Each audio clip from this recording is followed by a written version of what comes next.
there's always something to celebrate, right? Or something that you can find on Etsy that feels special. Like I always think of Etsy as a marketplace for self-expression. There's so many wonderful things that you can find. So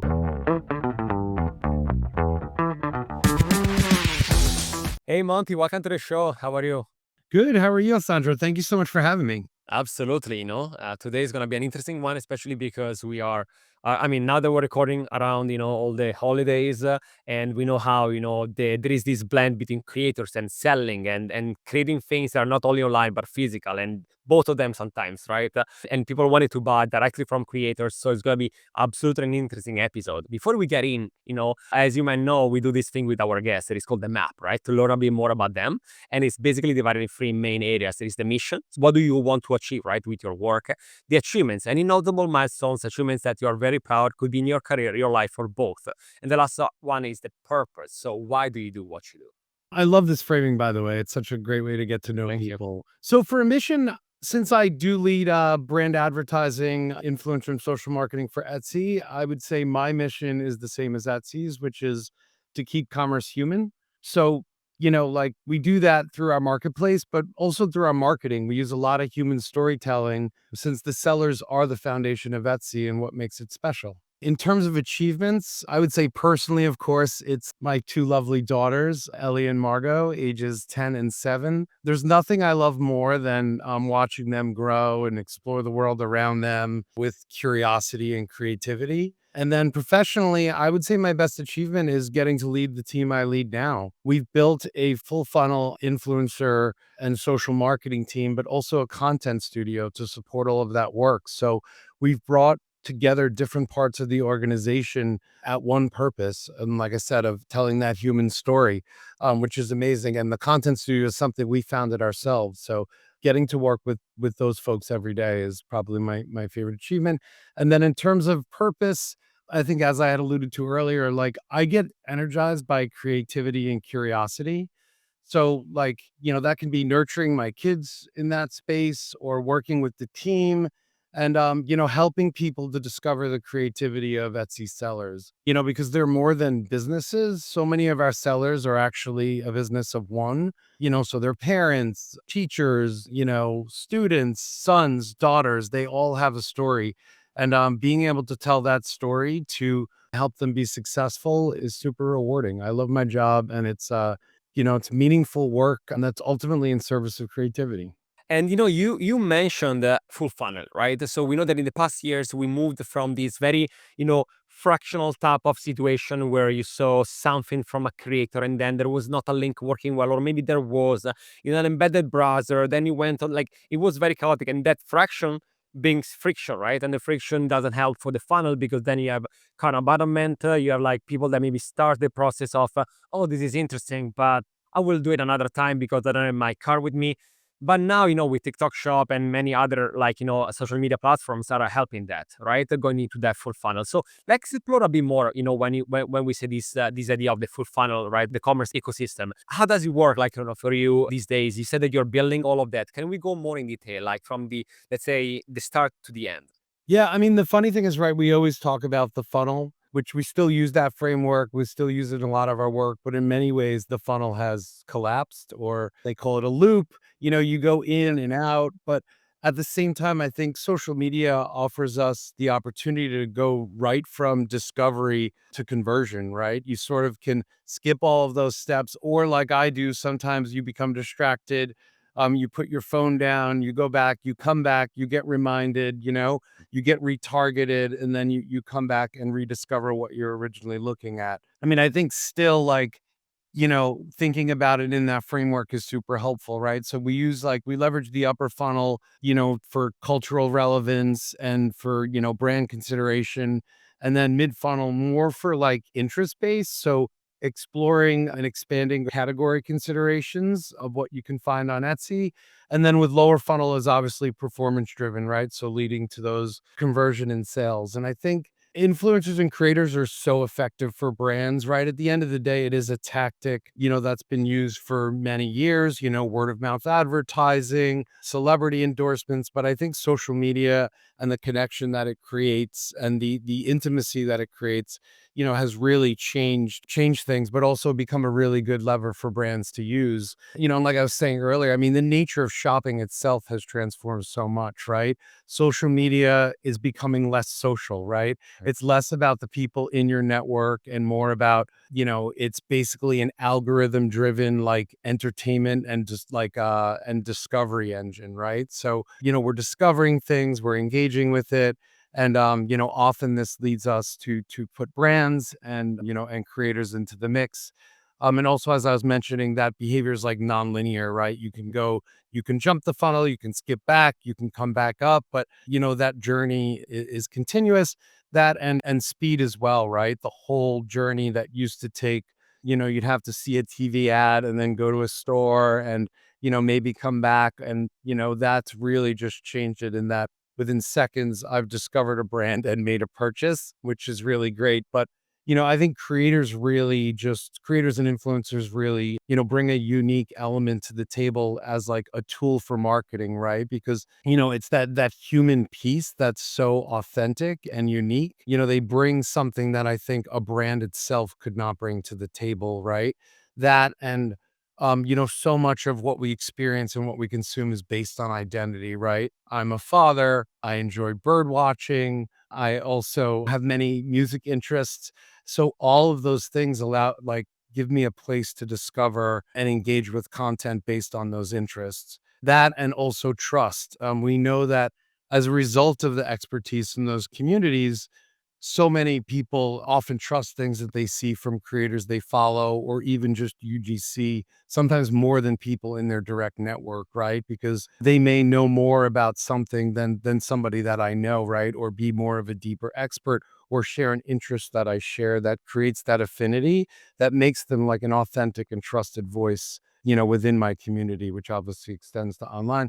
And then I think last, it's, most importantly is the creativity, right? So the Mhm. creativity that those creators bring to the table in form of self-expression. So it could be by building those communities through like authentic connection to people or just, engaging with a piece of UGC that has broken through because of high engagement and because it's such entertaining content. No, this is fantastic. And I sometimes like mark down like a few keywords that you said at the beginning, right? We were saying about the story, right? Who is behind actually like selling. That's very important. So the identity, right? As you said, many of these people are, either solopreneur, like creators working by themselves. They have their own strong, identity in the space. Trust, absolutely important, right? Because it's something that, again, it doesn't come from a conglomerate, from a big store. You really want to trust this person, right? In terms of the quality, in terms of knowing that you are aligned with the person, and then the creativity side, right? So I'm curious, like how these days creators, especially on Etsy, right, are combining all the things together, and how Etsy is helping, right? I know about the Etsy Creators Collective. So can you tell us a bit more about again how you're helping to putting together all these very crucial foundations, right, to be able not to be again only be sellers, but having an identity, creativity, as we said, trust, and a story behind, and put them all together. So, as I said, like sellers are the foundation of our business, right? They're the core of everything that we do and the thing that gives our work meaning and purpose and make Etsy like truly special marketplace. So, Etsy's Creator Collective started as a social affiliate program, right? Mhm. So, creators could sign up, talk about Etsy products and drive a commission. But as I mentioned, we're like moving more and more up the funnel, moving into more meaningful and deeper and lasting partnerships. And this has allowed us, which, I was mentioning, we've been reorganizing the team to bring the brand piece as well as the performance piece together to truly make it full funnel and connect those creators. But also, like I said, to build lasting relationships, not with just with the creators, but with the communities that they represent, of which many Etsy sellers are members of Creator Collective as well, because they are obviously creators in what they do every day, but some of them are also social creators, but not all, right? So what it does is it gives us another way to drive discovery of the unique items of Etsy's millions of sellers, and also to give them a new platform and a new way to talk about it. So I think the way that we've been thinking about it through storytelling, every piece of content is a meaningful part of that story, in elevating Etsy sellers and and their creativity. Hello! Is your brand ready to amplify its reach? Well, the Influencer Marketing Factory is here to do just that. We are a global influencer marketing agency helping brands ignite their growth, from influencer identification to campaign strategy, handling legalities and agreements to managing shipping and logistics. We have it all covered. We work with hundreds of brands across different verticals, from Fortune 500 companies to DTC brands. And we don't just stop there. With detailed ROI analysis, we help brands like yours measure success, transforming impressions into actionable conversions. You can find us at the influencermarketingfactory.com or just search the Influencer Marketing Factory on Google. And on these, I have a couple of questions. So maybe I don't know if they're going to be related, but I would really love to hear also if you have any, relevant examples, right, of creators participating in this program. Because this podcast is all about actionable items, right? So also for people listening, like what are the ones that are successful? And the segue of this question also it is you just said about long term, right? Relationships. We can see them more creators, no matter if they're sellers or not sellers. We're going away from the one off to again long term. And we'd love to also hear from you if you either have any examples of that, or what do you think that is the best way to create that long, right, relationship compared to, again, a one-off, thank you, goodbye, I'm going to promote something else later on. Instead, I'm actually going to double down on something specifically so that people associate me, with this specific thing and they know me for that. Let's start with the examples, right, of creators that are participating in your program. Anything that you are really like, okay, this was successful for these, or maybe you don't know the why, but some numbers or some case studies that you can share with us. I think you were also talking about like the ways in which creators can participate in the program, right? So we partner with them in many ways, right? We said there's first, like, there are like more traditional, like lower funnel affiliate programs, but also what we're increasingly doing is working with them, not just to market the content, but even like sometimes enlisting them as co-creators, right? And working with directly with Etsy sellers to curate a lot of what the best is can be found on Etsy for inspiration, but also to co-create, in which sometimes we've partnered with creators to design or like co-design special pieces, many of which are like limited edition, and we can work with them to create something that's truly authentic, but Mhm. also very like limited, right? So when we're working with creators who do have a deep community, like this year, we actually partnered with Rhett Link from Good Mythical Morning on YouTube, and they created a really unique custom collection that was just for their fans, right? So it's like a plate with Rhett's dog on it, right? And his dog's like this like goofy little like adorable dog, but it's like an inside joke for the fans. So they partnered with an Etsy seller, created like a beautifully designed plate, and the fans could then go and buy that as part of the collection. And then beyond that, they also curated their own collection of Etsy items that felt like they uniquely spoke to their community, right? So some of the more like wacky and like interesting things that you can find on Etsy, like one of them was a lemon that had a little eye in it and things like that, but that some seller made, right? And now they're elevating that product to their community in a really unique way. So our partnership with them actually was a full year this year that had key moments that stretched from Father's Day throughout the summer all the way into the holiday season. So our collection with them will be launching this month as well. So, I think having those partnerships, just especially where there's like a genuine overlap, like, and like I said, that authentic connectivity, really just helps to build a foundation of a meaningful relationship that can go on for a year or even across multiple years. And then in other ways, we partner with creators. We engage with creators in months long or years long co-creation, campaigns where we contract them to create more mid or upper funnel content for us that we will roll out through different periods according to our calendar and our brand priorities. That's uniquely in their voice, like so that we can partner with the most talented creators that can create breakthrough content, but also with minimal intervention from us, right? We brief them for the year. We give them, some guidelines and, where Etsy's focus is in this moment. And then they sort of create to the brief, which has been a really successful format for us as we move up the funnel as well. part of that, right? The second question, it was about the the long term, relationship. You kind of touch on that because you said, yearly agreement with some like, maybe spikes of certain things here and there. So are you going more in the direction of the, let's say, always on with some either seasonality, or maybe there is an event happening related to both the creator or maybe someone else like in the industry?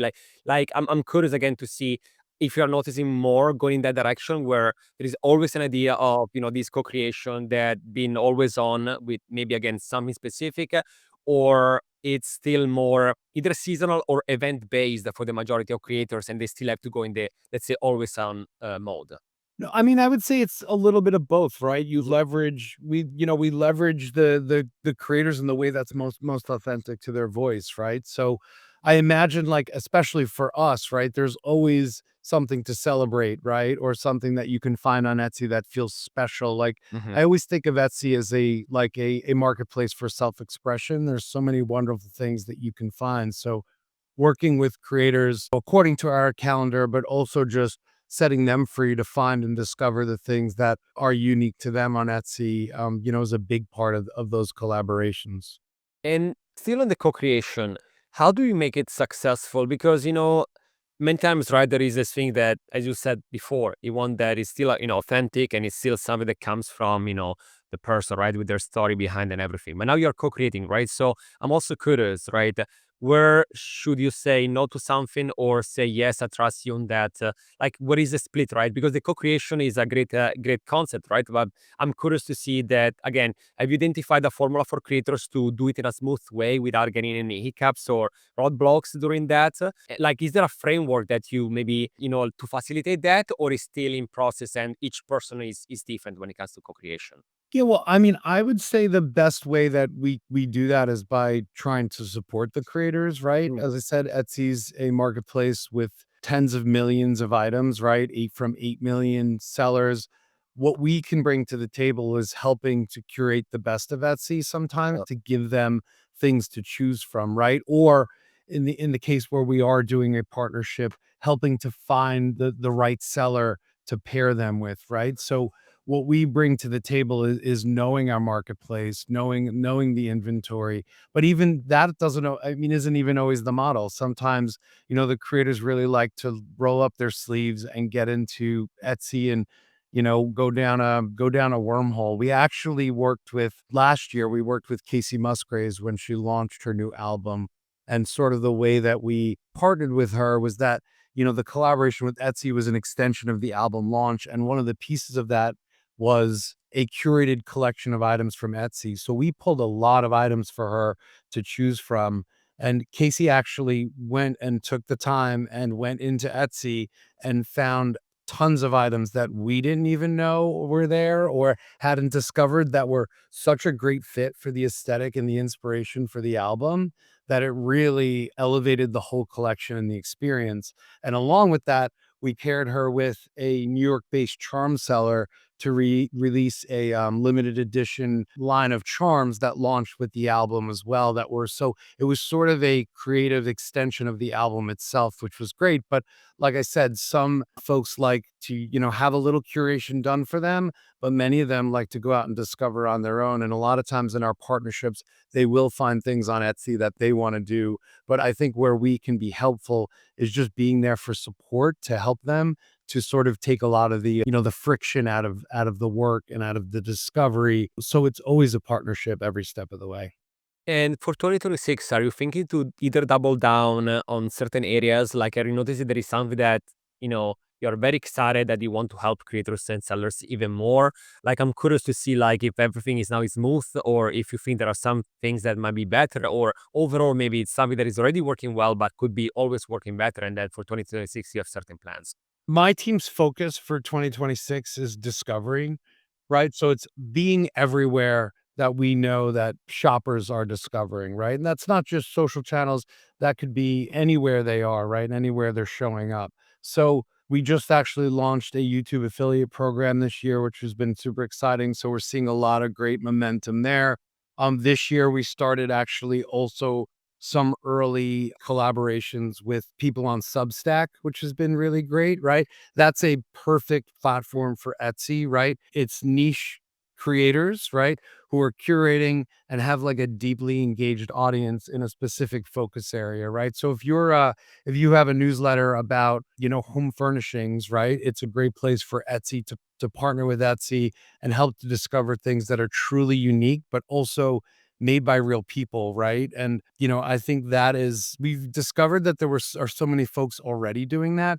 So to partner up with them, right, in a way where they're seen, rewarded, and compensated, and not only that, but elevated by our own channels as well, we found can be a like really beneficial partnership. So I think we'll be really leaning into looking for new channels to show up in, as well as a big focus going to be like deepening cultural partnerships, right? So working with niche creators in new communities, maybe that we haven't reached before, that could be in verticals like gaming or things like that, where you may not traditionally think of Etsy, but like there's an Etsy for everybody, right? So we're really looking to deepen our reach into those niche communities and help folks to really understand what can be discovered. And then also within that cultural element, I think is continuing to expand, working on those cultural collaborations. Like this year, we also did a partnership with 4 WNBA players where they worked with Etsy creators to co-design like press-on nails or custom necklaces in those way, again, like helping us to reach a new audience, right? Female sports fans, but also bringing those, the talent into the mix to create with the Etsy sellers as part of a collaboration. And then the other thing that I would say is a big focus for us this year, which we touched on a little bit earlier, is reducing that friction for creators, right? We're looking into launching branded storefronts as part of Etsy that not only that will deepen those partnerships with the creators, but also will help them to make curation easier and remove barriers and how they navigate and how they discover and how they curate their items for Etsy. So giving them a more clear branded presence to make our catalog easier to navigate and to recommend. I think our biggest focus will always be elevating and highlighting our sellers and their unique creations. So any partnerships, any way that we can go to do that, that's where we'll be, right? So we featured Etsy sellers in our TV ads. We've put them on billboards in Times Square. We've paired them with celebrities or just showcasing their content, but continuing to connect our community of creators with the world of creators creating every day across different channels. That's, I think, what's going to be our biggest focus for next year. So deepening that connection between our community and conversation out in the world. Love it. I mean, it makes sense, right? Because you want to cross channel the most possible, as you said, right? Like, especially these days, we are seeing, and we talked about this in the past. We also went out with, recently with a creator IRL report, right? And we can see that there is this appetite, right? For, again, as you said, cross collaborations, maybe between creators that have different audiences. And now it's fantastic because you're bringing people together that maybe didn't even know about each other's, right? And then you're bringing online to offline, as you said, like, maybe bringing to billboards, right? And then the creator can take a picture that I've been seeing a lot of people taking pictures in Times Square. They are so, of course, proud of the moment, and then bring it back to online. So we've been seeing a lot of these like exchange, right? Online to offline to online, right? And communities that didn't know about each other start talking or starting being involved, right? More often, as you said at the beginning of the conversation, it's not really just social anymore. It's about not just the people that you know, but about the things that you like, and maybe you start learning about things that you didn't even know about because of these collaborations. Something that all of this is fantastic. Outside of the selling things, like just the curiosity, right? The being always with the brain learning new things. I think that is fantastic, to be honest. Yeah, it's actually my favorite thing about the job, like reaching those unique communities. And there's just always something new and always a new place to be and always new ways to find and deepen those collaborations. I love it. Monty, thank you so much. This was fantastic. Wish you the best for all these new initiatives. I will follow the journey along. Yeah, thank you so much for having me. I really appreciate everything, Alessandro. Absolutely. This was the Influence Factor from the Influencer Marketing Factory, and I'll see you in the next episode.